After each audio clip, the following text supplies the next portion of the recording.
this. Take note of color. And the F. Okay. Welcome. I'd like to echo my thoughts for my favorite radio show, Prairie Family, and Garrison Keeler. So this is news from Lake Bemidji and Espanor. It was a quiet, not so quiet day in below zero temperatures of the shores of Lake Bemidji on the edge of Beltrami County. The sky was a beautiful blue with snow-capped parking lots of all of the local schools.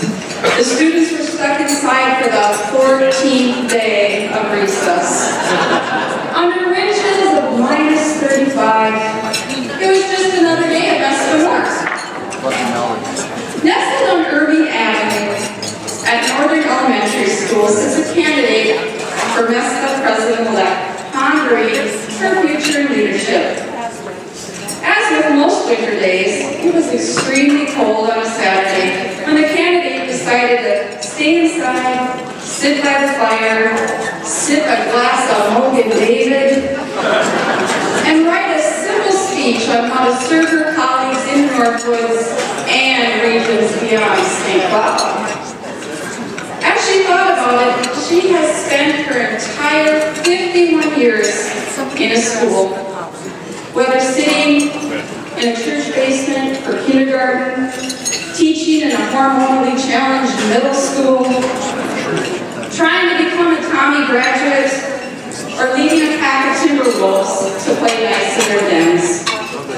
She then realized that her entire 17 elementary teaching career occurred in Waconia, Minnesota.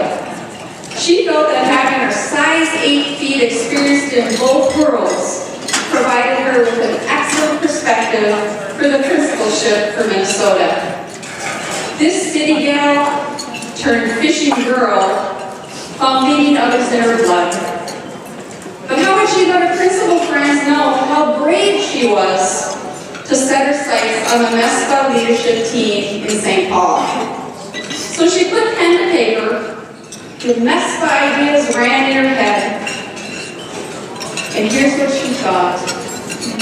She thought about her little Northern Timberwolves trying to be leaders this year using the Leader in Me program.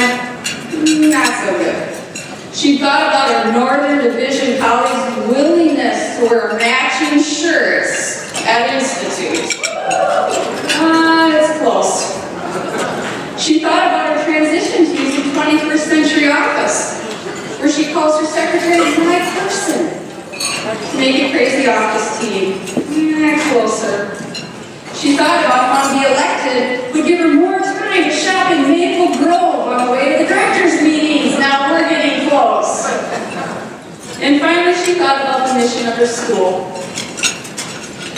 And she thought that'll work. It fits like a walleye hits the ice in February. It's those E-words, those little tiny E-words. So with the smell of the pine in the air and Paul and the babe in the distance, she's going to share her reasons for running for president-elect. She would ensure access to valuable professional development all over Minnesota. She would encourage others to jump into MESCA leadership. She would empower others to challenge themselves. She would enrich relationships. She would embellish leadership as a gift. And she would echo the leaders of the past, from Orville Akraft in 1915 to that silly Mark French in 2015. So as the fire started to slow, the snow stopped and the wine glass was empty, she picked up her book brave enough and read, "Stop asking what you want, what you desire, what interests you. Ask yourself instead, what has been given to me? Ask what I can give back, and then give it." So that's the news from